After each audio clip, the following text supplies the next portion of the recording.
హరీష్ రావు గారు, మీరు చేస్తున్న దానికి, గతంలో మీరు చేసిన దానికి కొంచెమన్నా పొంతనుందా ఆలోచించి మాట్లాడాలి.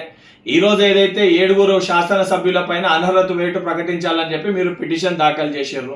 ముందు మీరు తెలంగాణ సమాజానికి గతంలో మీరు అధికారంలో ఉన్నప్పుడు ప్రధాన ప్రతిపక్షమే ఉండొద్దని చెప్పి ఒకేసారి ఎమ్మెల్యేలందరినీ మీ పార్టీలో విలీనం చేసుకొని ప్రజాస్వామ్యాన్ని కూలీ చేసింది మీరు, మీ ప్రభుత్వం కాదా? బీఆర్ఎస్ ప్రభుత్వం కాదా?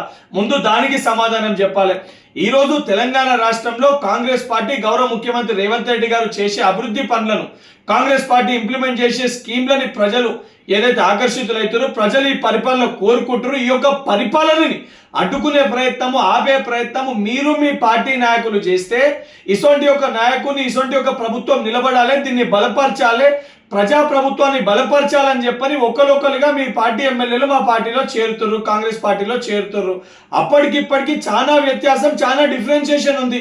ఈ రోజు ఏదైతే మీరు చేసిన దొంగతనాలన్నీ మర్చిపోయి, గతంలో మీరు విలీనం చేసుకున్న అంశాలని మర్చిపోయి, ఈ రోజు ఏదైతే కాంగ్రెస్ పార్టీలో చేరిన శాసనసభ్యులపైన మీరు పిటిషన్ దాఖలు చేస్తున్నారు, కొంచెమన్నా సిగ్గుండాలి మీరు మాట్లాడే మాటలకి.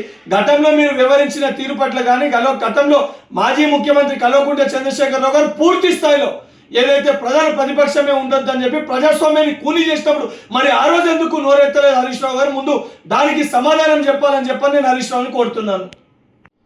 హరీష్ రావు గారు, మీరు చేస్తున్న దానికి, గతంలో మీరు చేసిన దానికి కొంచెమన్నా పొంతనుందా ఆలోచించి మాట్లాడాలి. ఈరోజు ఏదైతే 7 శాసనసభ్యులపైన అనర్హత వేటు ప్రకటించాలని చెప్పి మీరు పిటిషన్ దాఖలు చేశారు. ముందు మీరు తెలంగాణ సమాజానికి గతంలో మీరు అధికారంలో ఉన్నప్పుడు ప్రధాన ప్రతిపక్షమే ఉండొద్దని చెప్పి ఒకేసారి ఎమ్మెల్యేలందరినీ మీ పార్టీలో విలీనం చేసుకొని ప్రజాస్వామ్యాన్ని కూలీ చేసింది మీరు, మీ ప్రభుత్వం కాదా? బీఆర్ఎస్ ప్రభుత్వం కాదా? ముందు దానికి సమాధానం చెప్పాలి.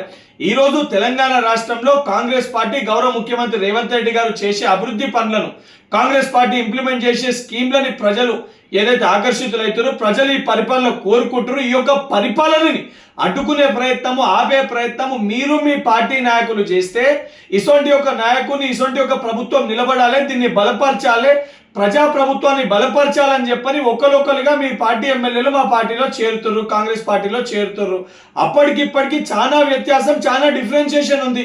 ఈ రోజు ఏదైతే మీరు చేసిన దొంగతనాలన్నీ మర్చిపోయి, గతంలో మీరు విలీనం చేసుకున్న అంశాలని మర్చిపోయి, ఈ రోజు ఏదైతే కాంగ్రెస్ పార్టీలో చేరిన శాసనసభ్యులపైన మీరు పిటిషన్ దాఖలు చేస్తున్నారు, కొంచెమన్నా సిగ్గుండాలి మీరు మాట్లాడే మాటలకి.